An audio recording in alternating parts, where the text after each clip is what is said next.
Saudaraku yang kasih dalam nama Yesus, dalam Kisah 4 ayat 20 dikatakan, Kisah Rasul pasal 4 ayat 20, maka dikatakan bahwasanya mereka berani, sebab tidak mungkin bagi kami untuk tidak berkata-kata tentang apa yang telah kami lihat dan apa yang telah kami dengar.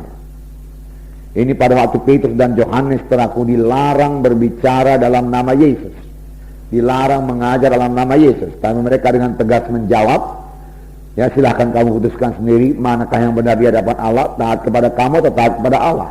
Sebab tidak mungkin bagi kami untuk tidak berkata-kata tentang apa yang telah kami lihat dan telah kami dengar.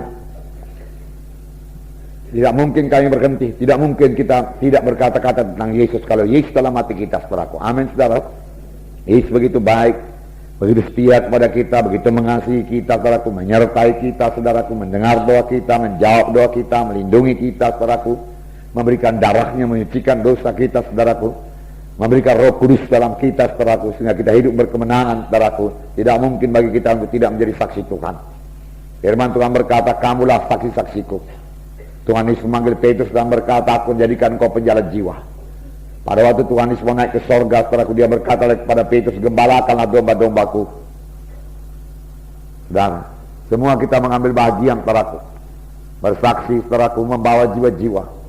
Pada hari pembimbingan di sini saya bacakan Markus pasal 2 itu, saudaraku, di mana 4 orang menggotong 1 orang yang lumpuh untuk bertemu dengan Yesus. Jadi 5 orang yang punya iman, yang mengatasi semua halangan, yang kerja keras, saudaraku, bahkan berbuat sesuatu yang tidak biasa diperbuat oleh manusia, supaya jiwa-jiwa itu bertemu dengan Yesus. Mereka mempunyai hikmat, saudaraku, daripada Tuhan, saudaraku. Kalau dilihat oleh orang dunia akan berkata, apa yang kerja orang itu? Panjat-panjat atap lagi, panjat-panjat rumah orang, berusak rumah orang. Nah, orang tersebut bisa minta ganti rugi dan lain sebagainya. Tapi Tuhan berkata, hai anakku, imanmu telah menyelamatkan engkau. Dibereskan Tuhan dulu jiwa manusia itu. Dalam KKR ini juga, saudaraku, yang paling penting itu keselamatan jiwanya. Keselamatan jiwanya, barulah kesembuhan tubuhnya. Pada waktu pelayanan Tuhan Yesus, saudaraku, selalu mengajar lebih dahulu, baru dia menyembuhkan. Kalau orang itu menerima pengajarannya, Tuhan Yesus dapat menyembuhkannya. Amin, saudara. Firman Tuhan Mazmur 107 ayat 20 berkata, disampaikannya firman-Nya dan disembuhkannya mereka itu. Disampaikannya firman-Nya dan disembuhkannya mereka itu. Firman Tuhan sampai sekarang berkuasa. Amin, saudaraku. Firman Tuhan tidak berubah. Langit bumi boleh berubah, tapi firman Tuhan tidak berubah. Biar kita semua mempercayai firman Tuhan, saudaraku. Pegang firman Tuhan. Bahkan untuk kesembuhan kita, saudaraku, pegang firman Tuhan. Tuhan berkata, sembuh-sembuhlah itu, saudaraku. Katakan kepada Tuhan, saya percaya saya sudah sembuh. Saudara katakan demikian kalau sudah sakit. Biar yang lemah berkata, aku kuat. Let the weak say, I'm strong. Let the poor say, I'm rich. Ya.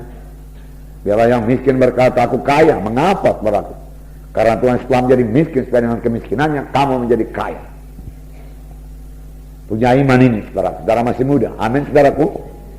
Ya, dia betul-betul menjadi miskin, saudaraku. Dan dia hanya miskin dalam satu perkara. Dia menjadi miskin, saudaraku, dalam bidang materi saja. Kalau dia miskin dalam bidang rohani, dia tidak bisa membagikan orang mati, saudaraku. Penuh dengan kuasa Tuhan dia, baru dia bisa membagikan orang mati, menyembuhkan orang sakit, mengusirkan setan, meneduhkan danau Galilea, saudaraku. Berarti dia penuh dengan kuasa Tuhan, penuh dengan urapan Tuhan, saudaraku, kaya dengan urapan Tuhan. Tetapi dalam satu perkara, saudaraku, dia tidak punya rumah, saudaraku. Walaupun dia tidak pernah terlantar, saudaraku. Dia menjadi miskin, tapi firman Tuhan berkata, saudaraku, dengan kemiskinannya, kamu menjadi kaya. Kamu menjadi kaya. Haleluya, saudara. Biar kita mempercayainya, saudara sudah mengetahui jalannya, kalau saudara sudah training. Bagaimana supaya jaya dalam hidup saudara. Haleluya. Ya, tetap hidup dalam Tuhan, dan firman Tuhan berkata Tuhan akan menggenapkan hari-hari hidupmu, tahun-tahun hidupmu. Tuhan akan menggenapkan tahun-tahun hidupmu. Berarti Tuhan menggenapkan tahun-tahun hidup kita. sepanjang kita beribadah kepada Tuhan. Haleluya. Nah, saudaraku, kisah 5 ayat 32 juga berkata bahwasanya mereka berani bersaksi. Dan kami adalah saksi dari segala sesuatu itu, kami dan Roh Kudus yang dikaruniakan Allah kepada semua orang yang mentaati Dia. Haleluya. Roh Kudus saksi yang sejati. Petrus berani berkata, saya dan Roh Kudus, kami dan Roh Kudus menjadi saksi. Haleluya. Kami dan Roh Kudus menjadi saksi. Semua perkara itu dia katakan. Dia baru ditangkap, baru dipenjarakan, tapi malaikat Tuhan bebaskan dia. Bukannya dia takut, dia mengajar lagi saudara, dan ditangkap lagi, dan dia diri lagi, dan disuruh lagi jangan berbicara. Tapi tidak mungkin kami tidak bicara. Kami dan Roh Kudus jadi saksi tentang hal segala perkara itu. Nah, mereka menyaksikan Tuhan Yesus. Amin saudara. Nah, puji Tuhan. 2 Korintus 4 ayat 13. 2 Korintus pasal 4 ayat 13. Saya membacakan pada saudara. Sini dikatakan, namun karena kami memiliki roh iman yang sama, seperti ada tertulis, aku percaya, sebab itu aku berkata-kata, maka kami juga percaya, dan sebab itu kami juga berkata-kata. Aku percaya, sebab itu aku berkata-kata. Kami percaya, sebab itu kami berkata-kata. Saudaraku, karena saudara percaya, saudara harus berkata-kata. Tidak ada orang yang percaya yang bungkem, saudaraku. Amin. Saudara mau mempraktekkan iman saudara juga harus melalui kata-kata. Amin. Ya, tidak ada iman yang dipraktekkan tanpa kata-kata. Iman harus disertai dengan ucapan. Kita sudah belajar semuanya, betul? Ya, apa yang kita ucapkan saudaraku? Firman Tuhan kita ucapkan. Iman tidak bergantung pada perasaan, betul? Perasaan kita masih sakit saudaraku. Ya, tapi kita berkata, saya percaya oleh biluri saya sudah sembuh. Ya. Saya percaya oleh biluri saya sudah sembuh. Amin. Ya, karena kita percaya kita berkata-kata. Kalau kita percaya Yesus kita berkata-kata dari hal Yesus. Kalau kita cinta kepada Yesus kita bicarakan Yesus. Amin saudara. Nah, puji Tuhan saudaraku.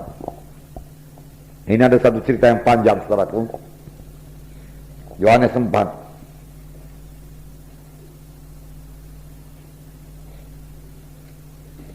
Ayat 1 sampai 25. Kalau saudara baca terus saudaraku, nanti perempuan ini saudaraku lari ke desanya saudara, lalu mengabarkan bahwasanya dia sudah bertemu dengan Mesias. Lalu orang desanya datang menyambut Yesus. Lalu Yesus tinggal 2 hari di kota Samaria, dan seluruh kota Samaria mendengarkan Injil Tuhan. Nah, saudara yang kasih dalam nama Yesus, saudaraku Yesus, saudaraku dalam suatu dia di dunia ini mengerjakan pekerjaan Bapaknya. Dia juga tahu capek, saudara. Tahukah saudara ayat 6 mengatakan dia letih. Saya membacakan pada saudara ayat 6. Di situ terdapat sumur Jakub. Yesus sangat letih oleh perjalanan, karena itu dia duduk di pinggir sumur itu. Hari kira-kira pukul 12. Saudara, dia dalam keadaan tubuh manusia. Dia tahu letih, tapi dia jalan terus. Dia duduk di perigi itu, di pinggir perigi sumur Samaria. Bukan ada krosinya, atau ada tikarnya, tidak. Mungkin ada batu di situ, saudaraku. Dia duduk di pinggir di batu itu, saudaraku. Dia capek, sangat letih. Yesus tahu apa artinya letih, karena dia manusia. Nah, selama dia di dunia, dia selalu berkata anak manusia.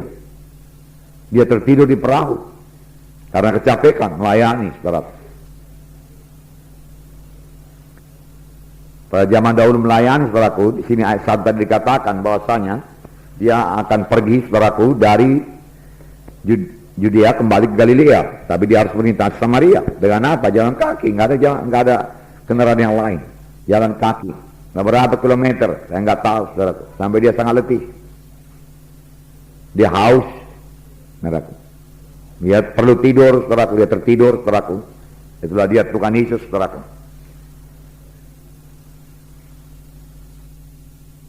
Dia juga merasa lapar. Firman Tuhan berkata, sudah dia puasa 40 hari 40 malam, dia merasa lapar. Dan setan menggoda. Jadi kala batu ini jadi roti. Nah, setan juga tahu kapan keadaan tubuh jasmani kita ini lemah. Setan mau mencoba mengalahkan kita. Tapi biarlah kita jangan mau, kita selalu bersandar saudaraku kepada Roh Kudus yang di dalam kita. Amin saudara. Ya.